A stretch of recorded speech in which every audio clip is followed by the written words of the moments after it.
छोटा सा बच्चा हुजूर मस्जिद में आए नमाज पढ़ाने, तो नबी करीम अलैहिस्सलाम ने अपने नालैन मुबारक उतारे तो उस बच्चे ने फटाफट उठा लिए।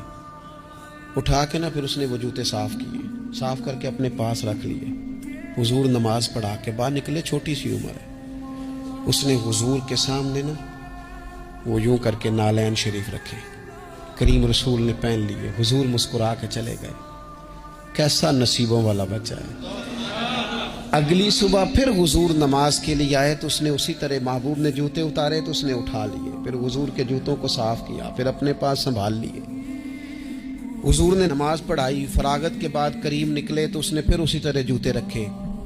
तीसरा दिन हुआ, वो यूं सामने खड़ा है। हुजूर ने यूं मुस्कुरा के देखा, करीम ने देखा, महबूब ने जूते उतारे, उसने थामे, साफ किए, अपने पास रख लिए। हुजूर तकमीले नमाज पर बाहर निकले, जूते उसने सामने रखे।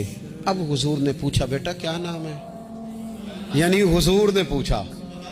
नबी के मैंने सुना है वो बन संवर कर मेरी इयादत को आ रहे हैं। ये देखो ना, निर्ख बाजारे मोहब्बत का अनोखा ही हो गया। निर्ख बाजारे मोहब्बत का अनोखा ही हो गया। खुद खरीदारों में शामिल आके मौला हो गया।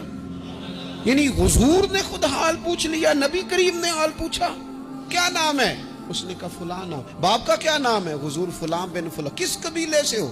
या रसूलल्लाह फलाने कबीले से। फरमाया तुम्हें किसने कहा मेरे जूते उठाओ, साफ करो, पास रखो, जब निकलूं तो दो। अर्ज करने लगे, हुजूर किसी ने भी नहीं कहा, मेरा दिल करता है। या रसूलल्लाह मेरा दिल करता है, मुझे किसी ने भी नहीं कहा। महबूब करीम ने ना वहीं खड़े खड़े दोबारा रुख फेरा मस्जिद की जानिब, काबे की जानिब मुंह करके हुजूर फरमाने लगे, ए अल्लाह, ये तुझे राजी करना चाहता है, तू भी इससे राजी हो जा। ए अल्लाह, जैसे ये मेरी खुशी चाहता है, तू भी इसे खुश कर दे।